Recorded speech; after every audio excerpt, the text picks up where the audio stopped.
And we're just looking at it, and if you pull off this piece, inside's a different color. That's kind of pinkish, but the outside's black. And we're going to take the sample back to our laboratory. Well, the book of Exodus has the story of the Hebrews' escape from Egypt. How God saved them out of Pharaoh's army at the crossing of the Red Sea and led them to Mount Sinai, where he gave the 10 commandments to Moses. Scholars of the Bible have debated for decades where these sacred places are. Now one individual claims he may have discovered them. Take a look. For centuries, humans have walked through deserts, ascended steep peaks, and followed ancient trails seeking one of the most revered places in the Bible, the mountain where man was met by God, where smoke and fire came down from heaven, and where the 10 commandments were written on stone by the hand of God himself.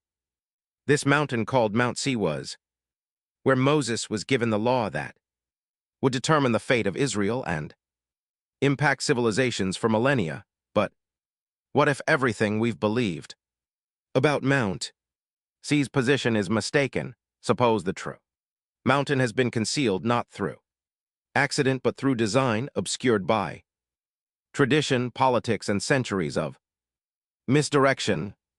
Suppose today that mountain remains, its charred peak burned by the fire of God's presence, its foundation scattered with overlooked altars, split rocks, and untarnished testimony to a biblical miracle.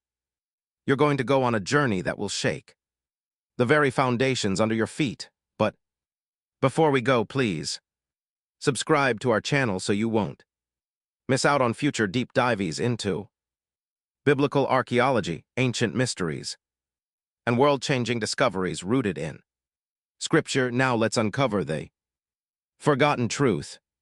For thousands of years, the peak known as Jebel Musa in Egypt's Sinai Peninsula has been widely accepted as the location of Mount Sinai. Pilgrims visit it, maps mark it, tour guides promote it, but there's one major problem: the Bible itself doesn't point there. The scriptures indicate that upon leaving Egypt, Moses went to the land of Midian and married Zipporah and became a shepherd to his father-in-law, Jethro. It was in Midian that he came across the burning bush on top of a mountain named Horeb, also known as See. Exodus 3:1 states, "Now Moses was tending the flock of Jethro, his father-in-law, the priest of Midian, and he led the flock to the far side of the wilderness and arrived at Horeb, the mountain of God." So where is Midian? Not in Egypt's Sinai Peninsula. Ancient historians, biblical scholars, and contemporary researchers are all in agreement that Midian was in the northwest part of present-day Saudi Arabia. That's correct. The Bible itself indicates a location beyond Egypt, across the Red Sea in Arabia. So why has the incorrect mountain been touted for so long? Deep in the northwest Saudi Arabian desert, there stands a mysterious mountain that is Jebel al-Lawz, or Mountain of Almonds. But to those who have examined it, this is not any other mountain. Its natural and human-made landmarks arrange themselves almost precisely with the biblical description of Mount Sinai. At its summit, something remarkable is seen even in satellite photos. The top is burned and blackened in stark contrast to the lighter-colored rocks below. It's not volcanic, and the darkened rocks look scorched from the outside and not from the inside. Compare this to Exodus 19:8. Now Mount Sinai was entirely in smoke, because the Lord came down upon it in fire. Its smoke went up like the smoke of a furnace, and the entire mountain quaked massively. It's a match too ideal to overlook. At the base of Jebel, all is a wide, flat plain that can seat thousands, even millions of individuals, just as described in the Bible. This would have been where the Israelites encamped while Moses ascended the mountain to meet with God. Exodus 19:2 says, "So Israel camped there before the mountains."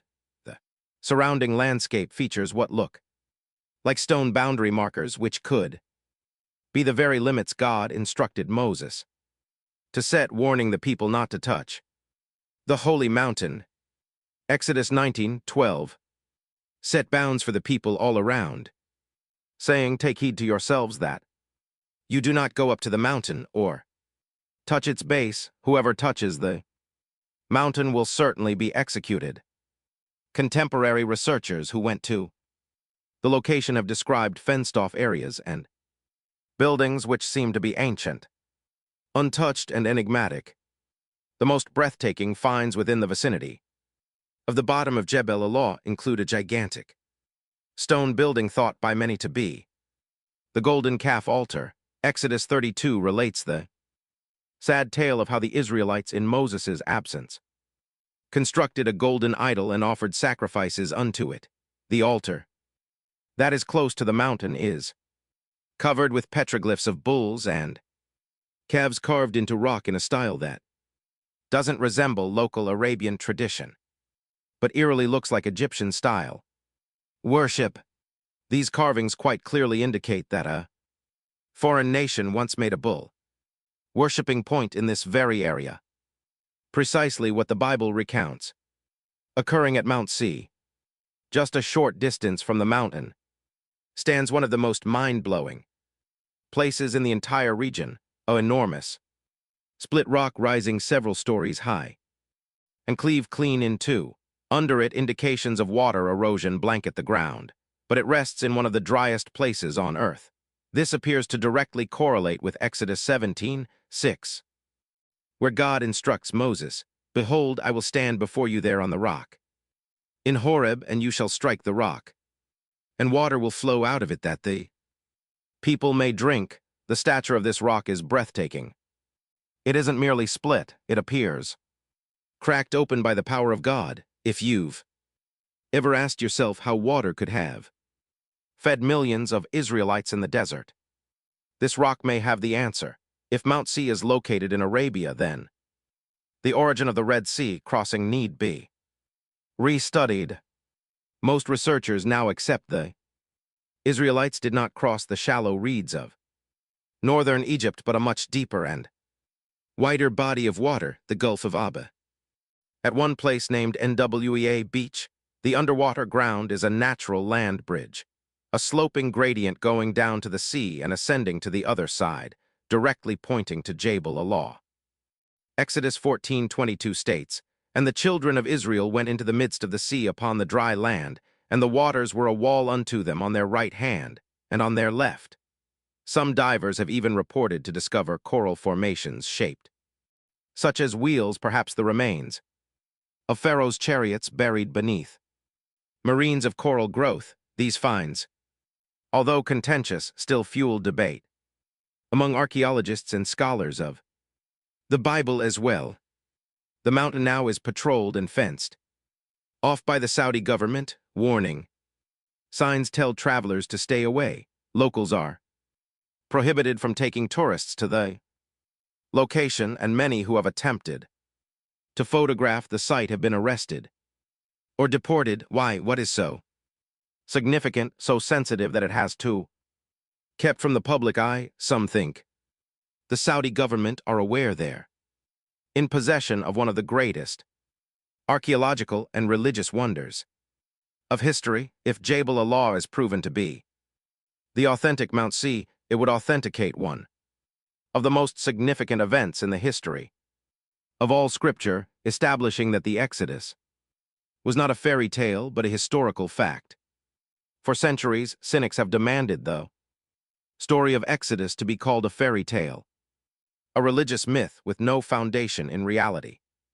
But finds such as the charred summit of Jebel al-Lawz, the stone carvings, the fractured rock, and the ancient altars are making that skepticism serious inquiry.